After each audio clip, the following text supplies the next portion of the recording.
안녕하세요. 쌍변입니다. 오늘은 최후 진술에 대해서 알려드리겠습니다. 검사의 최종 의견 진술이 구형이고 변호인의 최종 의견 진술이 최후 변론이라고 말씀드렸는데요. 피고인의 최종 의견 진술이 최후 진술입니다. 피고인은 재판 내내 별로 얘기할 기회가 없습니다. 재판 마지막 단계에 재판장님이 피고인에게 피고인, 법원에 마지막으로 하고 싶은 말이 있으면 일어나서 하세요 라고 말할 기회를 주는데요. 이때 피고인이 하는 말을 최후 진술이라고 합니다.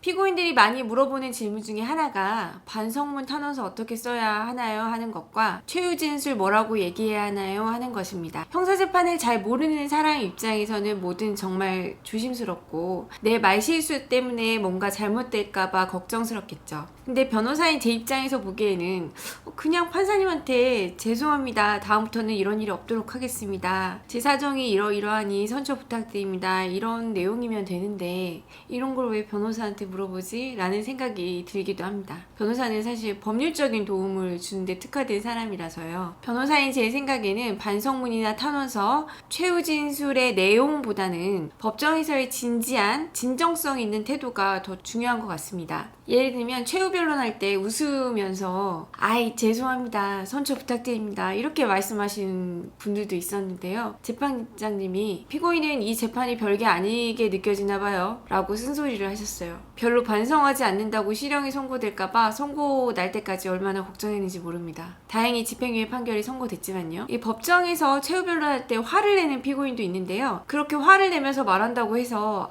저 사람이 정말 억울해서 화를 내나 보다 하고 이해해주지 않기 때문에 그렇게 하는 거는 본인한테 전혀 도움이 되지 않을 것 같습니다. 하고 싶은 말을 진지하고 차분하게 하시면 되고 할 말의 내용이 길면 적어와서 읽은 다음 써온 것을 제출하면 됩니다. 나이 어린 피고인들의 경우에 말투가 약간 부끄러워하면서도 약간 귀엽게 말하는 랩 이런 식으로 대답하는 경우가 있는데 재판에서는 네, 그렇습니다, 아닙니다 이런 말투를 사용하는 게 좋을 것 같습니다. 그래서 알겠고 태도가 정말 중요한데 그래도 최후 진술에 무슨 말을 해야 할지 궁금해 하시는 분들이 계실 텐데요. 제가 많은 사람들이 최후 진술을 하는 것을 보아왔는데 제 기억에 남아있는 적절하다고 생각했던 최후 진술들을 예로 들어서 말씀드려보겠습니다.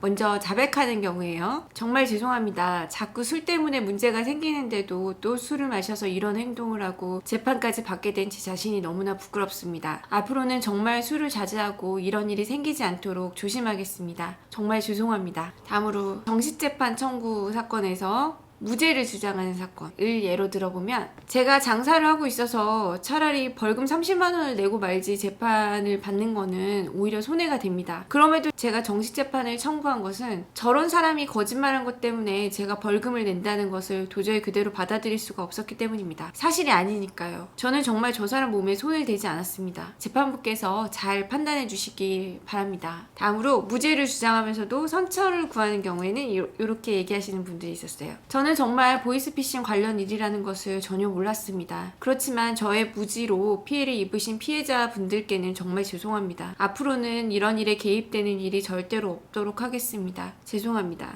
대부분의 피고인들은 마지막으로 할 말이 있냐고 하면 없습니다 라고 대답하시는 분들도 정말 많고요. 아니면 그냥 죄송합니다. 다음부터는 이런 일이 없도록 하겠습니다. 이렇게 간단하게 얘기하시는 분들이 길게 얘기하시는 분보다 많은 것 같습니다.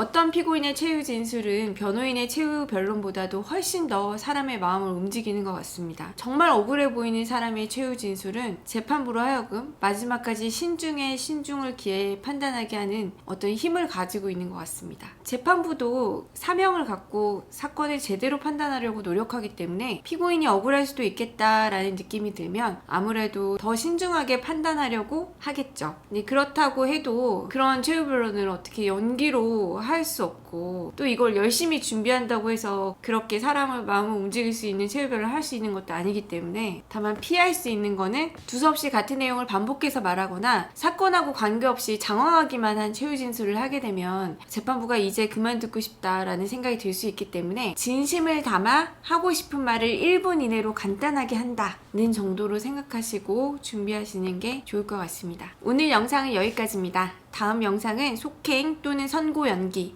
기일 추정에 대해서 알려드리도록 하겠습니다. 영상이 유익했다면 구독과 좋아요 버튼 눌러주시고요. 시청해주셔서 감사합니다.